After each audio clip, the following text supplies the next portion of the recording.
Grab a bag of Cheetos and put on your scabies helmets because we have arguably one of the greatest superhero shows of all time.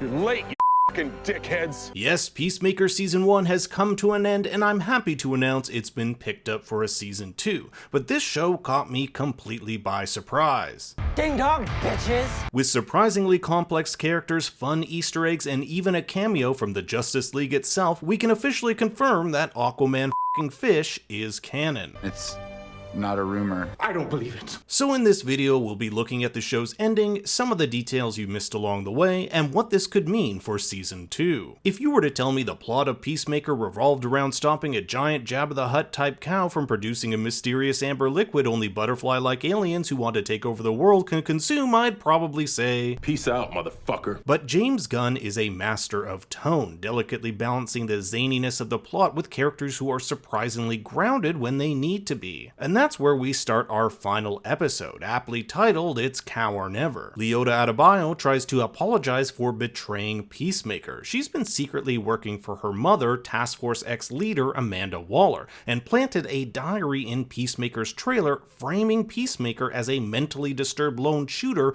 responsible for the Glen Ty massacre we saw in episode 5. Adebayo has struggled with balancing her mother, duty to her team, and family life, and it seems no matter what she does, it ends up going wrong.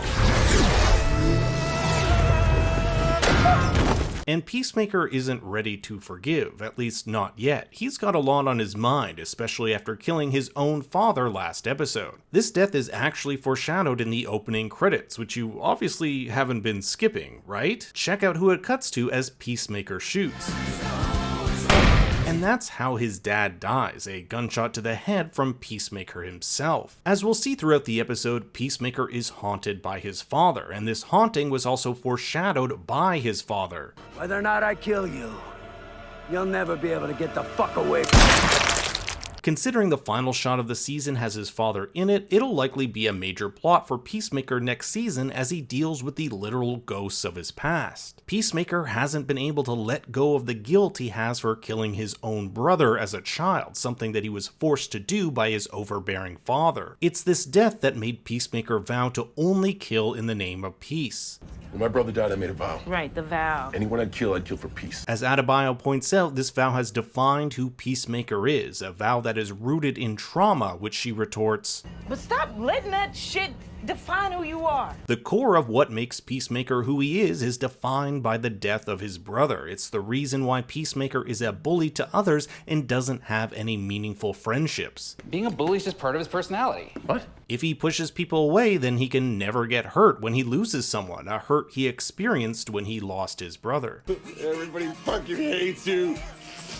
And Diamond can be a friend, but you push him away like you push everybody away.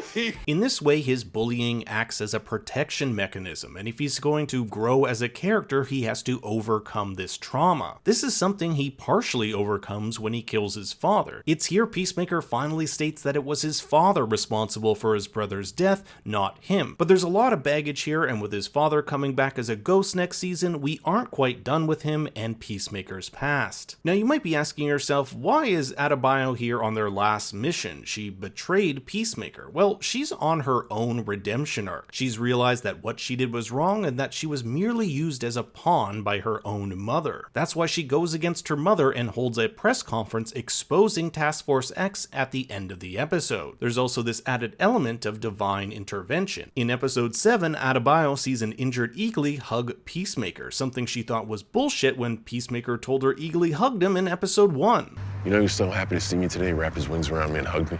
An eagle hugged you. Oh, yeah. Yeah, I call bullshit on that. You don't want to believe in miracles, that's on you. Adebayo takes this moment as a sign, or miracle if you will, that she's on the right path. Maybe it's a sign. Even so, her mother has still command over their group, and in a Hail Mary attempt, she calls her mother, begging to get the Justice League to help. After all, if the butterflies are able to successfully teleport their giant liquid milking cow, they may never be able to find it again. So the team has to act quickly. Thankfully, Vigilante has smuggled a few of Peacemaker's helmets, two of which come in handy this episode, the Sonic Boom helmet and Human Torpedo. You may remember the Sonic Boom helmet was used all the way back in episode 1. If they can get that helmet on the top of the barn and activate it, then maybe they can create an explosion that will destroy the cow for good. And one of the things I love about this show is that their plans almost always backfire, resulting in our characters being put in even more pressing, dire, and often comical situations. While Peacemaker searches for the helmet eagerly dropped, we get our first confirmation that his father will reappear as a ghost. I'm in your head. I'm the reason you kill, and the reason you can't sleep at night. But he disappears before anything can really happen. With the helmet acquired, it's up to Economos to sneak in and plant the helmet, seeing as he's the only one the butterflies wouldn't recognize. And he's almost caught when Larry Fitzgibbon questions him about his off-colored beard, something Peacemaker has made fun of him for throughout the entire season. So they're both strong. Yeah, and we're supposed to get that just by looking at this diebeard? Now, we haven't really gotten a deep look into Economos' character, but it's just great writing how something so frivolous as the color of his beard can be boiled down to him being uncomfortable in his own body. He thought it made him look younger and more handsome. He never had a girlfriend, so he thought dyeing his beard might help. So Economos nearly gets himself killed, but is saved when the Sonic Boom helmet is activated. For the butterflies, the cow is their only lifeline. If they lose it, they lose their only source of food. To stop the butterflies, all we have to do is kill the cow. Without it, they won't be able to stay alive for more than a couple of weeks. The Sonic Boom helmet can store about 3 or 4 blasts in one charge, which is just enough to start the cow cave collapsing in on itself. But it's going to take one final push to get the job done. Now, this is probably my favorite action scene in the entire show, and maybe even any DC property to date. The team takes on the remaining butterflies in an absolute bloodbath of a battle where we get to see Peacemaker use his shield for the first time this season. Vigilante and Harcourt end up getting shot while Sophie Song, who has the leader of the butterflies, Goff, controlling her body, races to the cow. If our team is to succeed, it'll be up to Economos and Adebayo to get in on the action. Hey, what makes you think you can do this? Because I'm made for this shit. Adebayo has finally found the confidence to do what she couldn't do at the beginning of the season, to get into the fight and kill if she has to. If you remember back to episode 3, she didn't have the guts to kill anyone, but now you can see she's completely changed. Oh, and Economos, well, he's a complete sack of potatoes and ends up tripping and breaking his leg. It's completely random and funny, but at the same time allows Adebayo to complete her character arc on her own. In a complete twist, it's Goff who helps Peacemaker out of a pile of debris after he fell down the cavern. That's because Goff needs Peacemaker in order to teleport the cow. The machine will only work with 3 people, 2 to man the consoles and 1 to push the lever, but as Peacemaker says, The fuck would I help you? Goff believes that once he tells the truth about their people, he, like Judo Master, will help them. These aliens fled a planet that became unlivable, a planet destroyed by their own ignorance and inability to do what it takes to ensure its safekeeping. So when they came to Earth, the aliens saw that humanity was on the same trajectory and needed to be stopped. Just like Peacemaker made a vow to kill anyone that gets in the way of peace, the aliens have made a vow to kill anyone that threatens the survival of Earth, even if that means killing a vast majority of humans. Everything that Goff says here is a comment on our society today. Ignoring science in favor of populist leaders, Donald Trump supporters and global warming. valuing profit over survival, Putting company profit before the environment. treating minor inconveniences as assaults on your freedom. Wearing masks during a pandemic. It was Myrn who disagreed with their methods. Remember, he too was a butterfly, and he believed the aliens had no right to impose their will on humanity, even if it was for their own good. If Peacemaker really believes his vow, he'll join with the butterflies and save humanity. Fulfill your calling. Be the peacemaker. Join us in saving your planet. But Peacemaker actually goes against his vow. Remember, it stated he'd do anything for peace, even if it means killing, so you'd think he'd side with the aliens, but Peacemaker has grown over the season. It's part of his character arc, and in one of the most badass moments of the series, he uses Adebayo as a human cannonball who torpedoes directly into the butterfly. He'll later question his own decision, saying, Did I just kill the world? Maybe.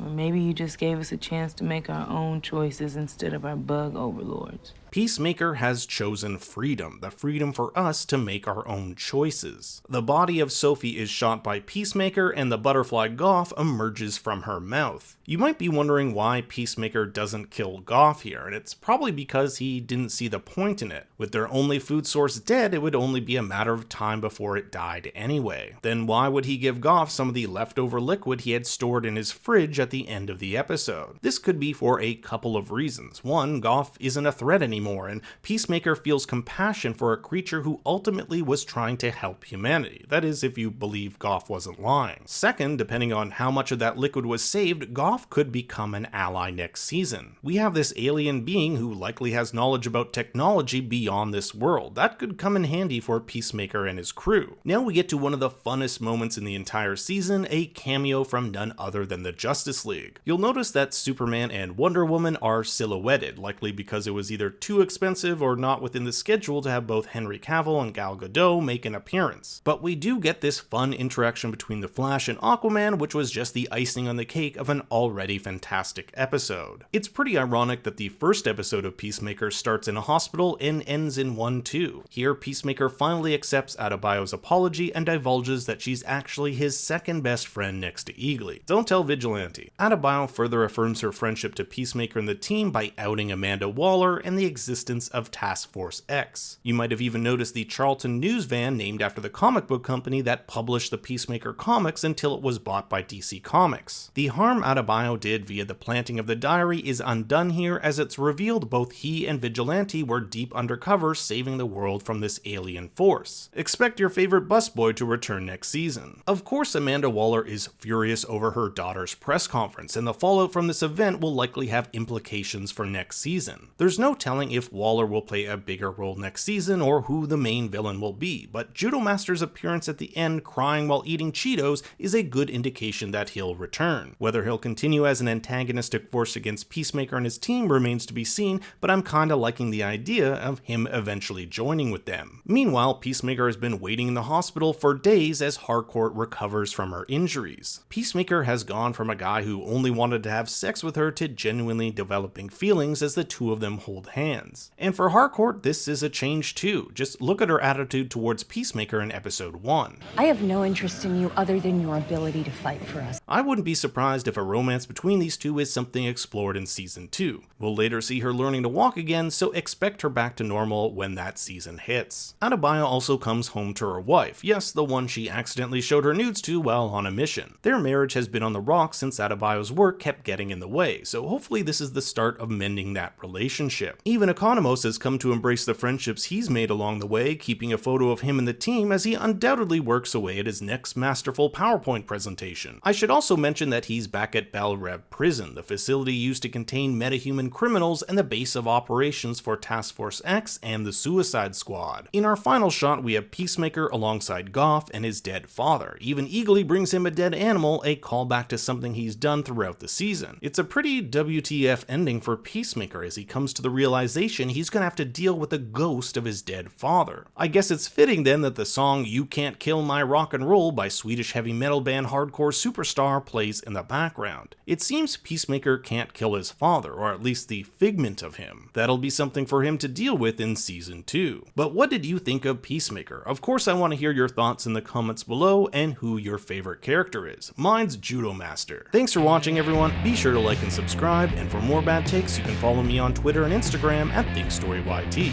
Until next time, remember, That man doesn't kill people. Because he's a pussy!